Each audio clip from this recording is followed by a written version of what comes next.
Bonsoir et bienvenue dans l'Africa Newsroom à la une de l'actualité. Ce soir, Abiy Ahmed, nouveau chef du gouvernement éthiopien. Il succède à Haïlé Mariam Desalegn qui a remis sa démission il y a plus d'un mois sur fond de contestation anti-gouvernementale de l'ethnie Oromo qui s'estime marginalisée par le pouvoir central. Abiy Ahmed est issu de cette ethnie majoritaire en Éthiopie. Cette nomination peut-elle permettre une ouverture du régime d'Addis Abeba? C'est la question au cœur de notre premier débat. Révision du code des hydrocarbures au Gabon. Une réglementation en vigueur depuis 2014 mais très contestée par les compagnies pétrolières, notamment sur le plan fiscal. Les autorités gabonaises veulent s'orienter vers un texte beaucoup plus flexible. Puis l'insécurité alimentaire qui ne cesse de s'aggraver en Somalie en raison notamment de la sécheresse. Plus de 6 millions de personnes ont besoin d'une aide alimentaire d'urgence. Une situation dramatique semblable à celle de 2011 qui avait entraîné le décès de 260 000 Somaliens. Et pour en parler avec moi sur ce plateau, Monsieur Mohamed Ly, bonsoir. Bonsoir Zahra. Vous êtes le président de l'IPOD Innovation Politique et Démocratique. Merci à vous d'être avec nous. Alfred Tchongo, notre éditorialiste, est également présent ce soir. Bonsoir Alfred. Merci Zahra, merci à mes très chères téléspectatrices de leur accueil bienveillant. Place à l'actualité politique.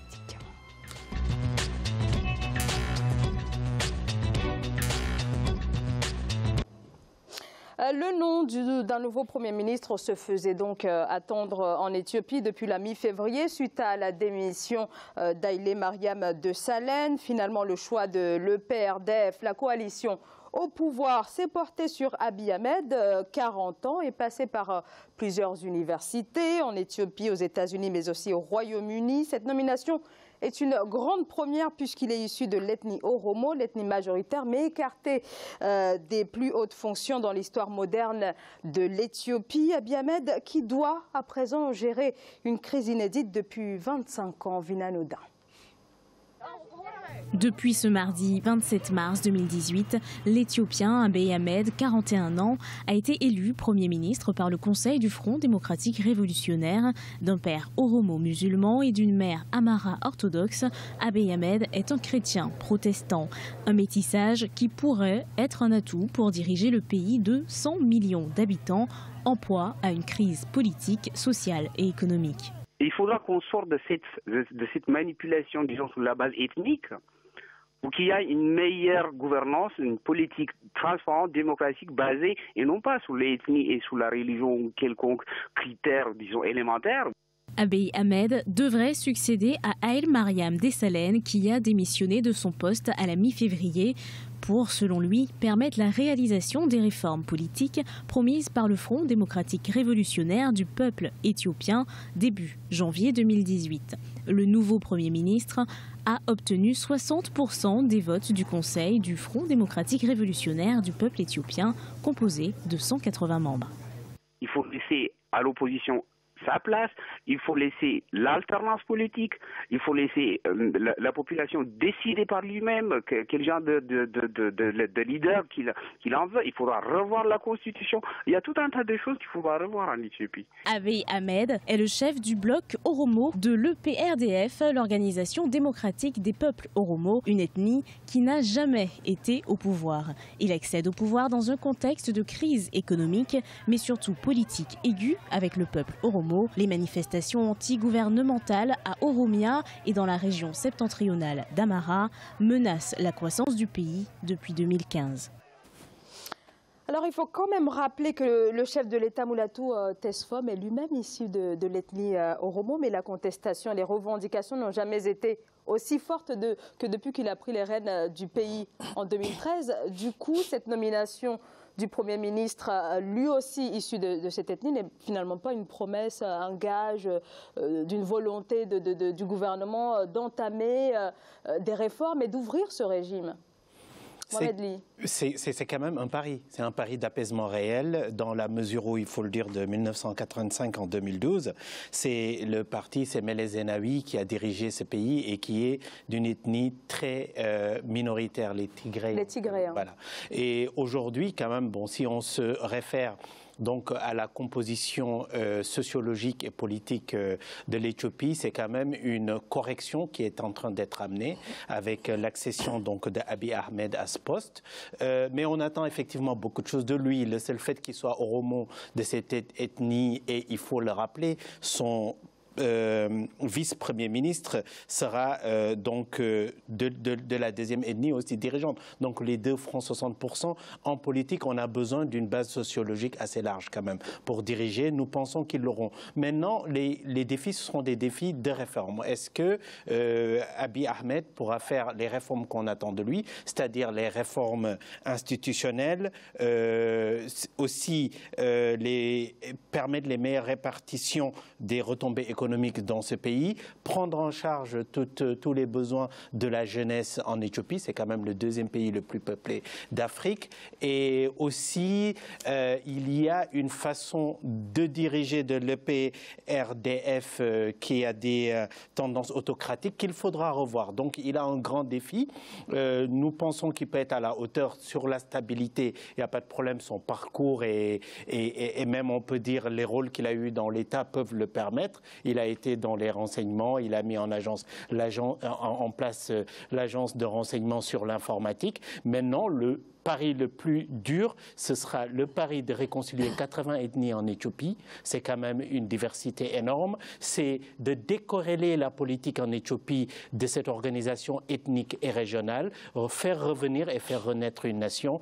Nous pensons que c'est possible. C'est très intéressant ce qui s'y passe en Éthiopie. Maintenant, comme nous venons de le dire, le défi, il est énorme, nous attendons beaucoup de lui et ce sera à lui de prouver qu'il est à la hauteur de réconcilier ce pays-là, de prendre en charge toutes les réclamations qui viennent et qui fusent dans ce pays depuis 2015. Il a un grand défi parce que bon, je pense aussi qu'on rentre dans le cœur du sujet, c'est un pays qui vient de vivre presque 2 ans d'état d'urgence.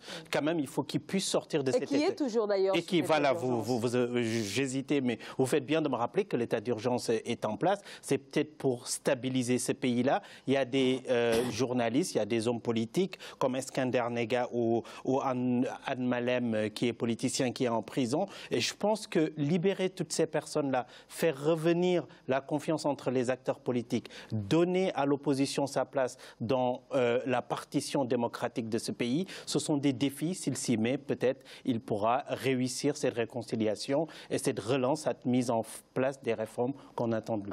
Est-ce que la marge de manœuvre d'Abiy Ahmed n'est pas quelque peu limitée compte tenu du fait que son parti, l'ODPO, le parti donc des Oromo, est totalement avalé quand même par la machine qui est le FDRPE, donc le Front révolutionnaire des peuples éthiopiens, qui est donc la coalition au pouvoir? Je ne sais pas dans quelle mesure il peut être brimé par l'appartenance à cette coalition. Ce qui est certain, c'est que la coalition, depuis qu'elle est arrivée au pouvoir, après l'éviction de Mengistu Haile Mariam, la fin du Derg, voilà, en 91, a dirigé ce pays de main de fer, mais ce même pays a affronté plusieurs défis à ce moment-là, contre la Somalie, contre l'Érythrée, et puis aujourd'hui avec les Al-Shabaab, etc. Donc il y avait des grands défis. Mais en même temps, la coalition a essayé de commun accord avec les 4 membres justement de cette coalition, de faire que l'Éthiopie, avec Meles Zenawi, Lee le rappelait tout à l'heure, a essayé justement de lancer vraiment l'Éthiopie dans le renouveau démocratique, renouveau politique, économique, etc. Et je pense que les Éthiopiens ont été surpris par sa mort justement en 2012. Et il fallait parer au plus pressé. Haile Mariam Desalegn a été à ce moment-là coopté par la coalition pour tenir la chose. Et je pense que les contradictions de ces derniers temps que Haile Mariam Desalegn a affrontées sont déjà une partie de ce défi. C'est-à-dire, d'un côté, on a commencé à libérer les prisonniers, à libéraliser, à ouvrir. Et en même temps, on en a rattrapé un certain nombre des journalistes, Elie le rappelait, on les a remis en prison. Et donc, du coup, la démission est là. Et l'espérance, effectivement, est là que lui pourra, puisqu'il a l'accord au moins de la majorité de la coalition, donc on attend encore la confirmation par le Parlement, mais il a au moins, au niveau politique, l'accord des membres de la coalition. C'est à lui maintenant, justement, de transformer cela en essai gagnant par rapport à tous les enjeux du pays. Mais je pense que le plus gros défi qu'il aura à affronter, c'est de sortir justement de ce qui est le fondement même de cette coalition, la lecture ethnopolitique justement de la vie politique éthiopienne. Alors, effectivement, on l'a évoqué à de nombreuses reprises sur ce plateau. Est-ce que le véritable problème, finalement, ce n'est pas ce fédéralisme basé sur l'ethnie? C'est un problème et en Éthiopie et dans beaucoup de pays africains. Nous avons des États jeunes et nous avons la difficulté de construire des avenirs communs et qui vont au-delà des appartenances ethniques. Et si ce n'est pas l'armée qui est ethnicisée, régionalisée dans d'autres pays, c'est la politique. Effectivement, il est assumé que le PDRF a été créé sur une base régionale et ethnique. Et je disais tout à l'heure que l'un des défis, c'est d'aller au-delà et de montrer aux Éthiopiens qu'ils sont dans un avenir commun, dans une construction de destin commun, et que ça, il faudrait qu'ils puissent le réussir. Maintenant, la question qui se pose aussi politiquement pour en finir là, c'est de savoir, il a eu un consensus autour de lui, comme disent les autres, c'était le Oromo le plus compatible avec tous les autres partis, mais ils font de la politique, et dans cette politique-là, qu'est-ce qu'il a promis? Comment il en est arrivé à avoir cette majorité-là? Et comme dans tous les pays, je veux dire, c'est pas seul. Et voilà, les tractations, il y a 4 grands groupes, comment les équilibres vont se construire, qu'est-ce qu'il a promis, sur quoi il a lâché, et quelles sont les réformes pour lesquelles le peuple éthiopien ou cette élite politique éthiopienne a toujours été réfractaire, surtout dans le cadre démocratique, sur lesquelles qu'est-ce qu'il a dû donner comme gage de stabilité pour ces gens-là et sur quoi il aura l'audace d'aller au-delà de ce que tous les autres avant n'ont pas fait et que la population demande de façon très forte. Je pense qu'il a devant lui tous ces enjeux-là. Il voit effectivement que les révoltes Oromo ou Amara qui ont eu lieu ces dernières années sont liées à, la question de la terre, l'expropriation de beaucoup de personnes. Donc il y a cette question qui est centrale et de la redistribution aussi des richesses au fond. Il y a ce paradoxe de l'Éthiopie qui est la capitale, Addis Abeba, est modernisée, et puis la question de l'extension justement de la capitale et de l'expropriation des propriétaires terriens des environs, donc Oromo, ça a cristallisé cela, et puis comment ça, le chômage des jeunes qui sortent de l'université, de l'école, qui n'arrivent pas à trouver du travail, donc il y a déjà cet enjeu-là. Et l'autre enjeu, effectivement, c'est vraiment alors de faire que par rapport aux autres populations de l'Éthiopie qui se sentent lésées au fond par la politique qui a été mise en place ces dernières années, qu'il y ait vraiment une justice dans la répartition des retombées de la croissance et puis du développement, puisque finalement l'Éthiopie a la confiance de tous les bailleurs internationaux.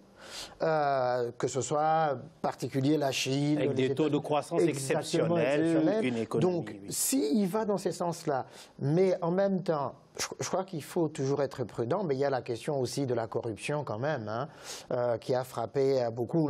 On a reproché à Haïlé Mariam Desalegn d'avoir favorisé trop des tigréens, j'y arriverai, d'avoir fermé les yeux sur un certain nombre de détournements, et donc effectivement, il faut qu'ils passent devant la justice.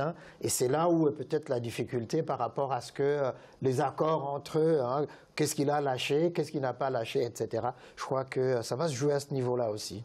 Est-ce que le parti n'est pas quelque peu divisé au sujet de la nécessité d'entamer des changements? On l'a vu peut-être à la suite suite de la démission d'Haïlé Mariam Desalegn? Oui, non, mais ça c'est clair. Mais heureusement, et comme dans tous les pays, les luttes démocratiques se gagnent comme ça. Depuis 2015, il faut dire que ça a commencé sur le sud et l'ouest, et après les gens du sud ont suivi. Donc il faut dire que une élite politique dans la plupart des pays, s'ils ont une rente à protéger, s'ils ont des positions, ils ne lâchent pas du lest. Mais aujourd'hui, nous voyons, et de ce qui s'est passé, il y a quand même un côté qu'il faut saluer dans la classe politique éthiopienne. Ils ont réussi à gérer une démission, ils ont réussi à trouver quand même un Premier ministre dans une coalition. Donc ils ont performé certaines façons de faire la politique. Maintenant, aujourd'hui, ils sont en face d'une population qui, de toute façon, s'est réveillée à des exigences et demande quelqu'un qui soit au niveau de leurs exigences, qu'il soit oromo ou autre, ou pas, je pense, s'il n'est pas à la hauteur des attentes, ça va le balayer très, très concrètement. Et c'est l'Éthiopie qui gagne en avancée démocratique, en avancée constitutionnelle, en répartition de biens. Et effectivement, c'est déconnant dans un pays. On peut dire, bon, il y a à corriger quand sur un territoire, un pays comme l'Éthiopie, qui est compté parmi les 10 meilleures économies africaines, qu'on retrouve dans des régions d'une pauvreté insupportable. Donc ça, c'est un défi de tout homme politique dans un pays, s'il y a des corrections comme ça. Oui, mais rapidement, ça me rappelle ce que Lourenço est en train de faire en Angola. C'est dit qu'il arrive dans la même situation et il est en train d'affronter les mêmes difficultés, au fond. Ce que Dos Santos, entre guillemets, les pièges qui lui a attendus. Mais lui, petit à petit, il est en train d'écarter les gens de Dos Santos, mais en même temps, ce qu'on lui reproche, c'est qu'il ne va pas très vite, puisque les populations attendent quoi? Mais ces changements-là, de dire, tiens, il y a des personnes qui ont détourné, il faut qu'ils soient poursuivis par la justice pour réparer ces erreurs. Et puis, problème de la jeunesse qui n'a pas de travail, mauvaise répartition des richesses en Angola. En fait, Abiy se retrouve pratiquement dans la même situation que Lourenço en Angola. Et c'est dans sa capacité, justement, à pouvoir faire tenir toutes ces choses-là et à les accomplir, mais alors fermement, mais sûrement, qu'il sera jugé, sinon il sera balayé. Il lui faudra du courage, de la dextérité et de la vision. Exactement. S'il est juste, il y arrivera parce qu'il aura le peuple avec lui. Oui. Merci beaucoup donc à tous les deux pour ces précisions. Voilà donc ce que l'on pouvait dire ce soir au sujet donc de cette nomination d'Abiy Ahmed, une nomination qui, je le rappelle, doit être validée au Parlement sans doute dans les prochains jours. On va marquer une courte pause, restez avec nous, à tout de suite.